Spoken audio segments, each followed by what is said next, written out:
Last week we broke down a hand featuring everybody's favorite table talker, Daniel Negreanu, but he wasn't the one doing the table talking. Whoa! What a surprise! It was amateur Jason Calacanis who got into a big conversation mostly with himself on the river, ending up with Negreanu making what is kind of a hero call, even though he had a super nutty hand. He happened to be wrong. Calacanis had rivered a full house, and it really sucked for Negreanu. Yep, if you want to be reminded about that hand or watch our analysis of it, click right up there. But let's talk about what you had to say about it. And by you, I mean Daniel Negreanu, who tweeted at us this, actually really tweeted to us and Jason Calacanis this. He said, "How do I get this footage erased from the internet forever? LOL, well played." Daniel seems to think that his call was pretty bad. We don't really agree. We think the call is almost mandatory, even though it kind of sucks. I mean, it really sucks because it feels like you're probably losing, but he has such a strong hand in his distribution that it's pretty hard to fold here. Sounds like by this comment, he really wishes he didn't call. Well, I think the thing and the reason why Daniel might want this erased ultimately is because Daniel keeps saying, you're talking me into calling. You really did talk me into calling you, I think.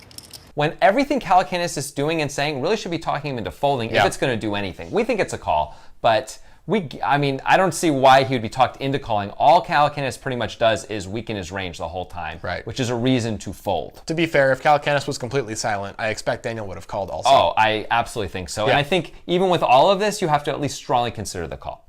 All right, let's move on. Yep.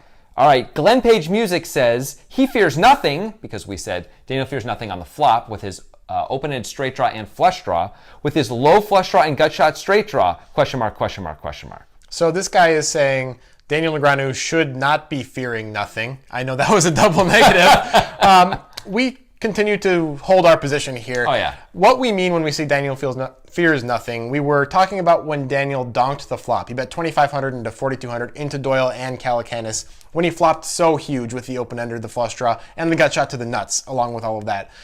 What we mean is he's just never folding. There's nothing that can scare him away from this pot, so there's nothing to worry about. He's not going to have his equity blasted away by a raise. Right, exactly. Daniel's invites aggression with a hand this strong. Yeah, he might even 3-bet. So in that way, he fears nothing. Although, yes, he may have the worst hand, he still is happy to get all the chips in.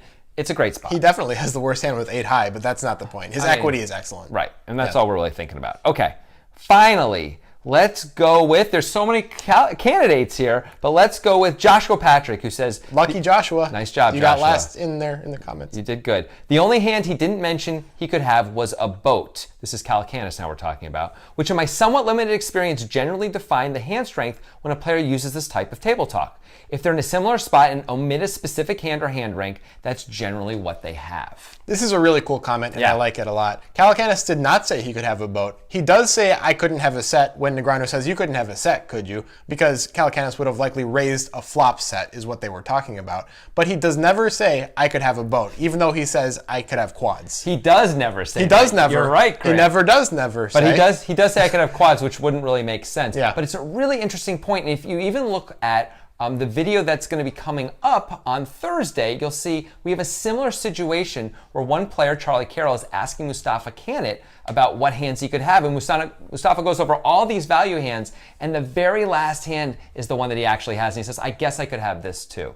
He throws it in. By Thursday, he means next Thursday, by the way, because that's not the hand that's coming out this Thursday. That's going to be next Thursday. But get excited. It's going to be great. It's going to be fun. Anyway, thanks for watching, and we'll see you next week. Indeed.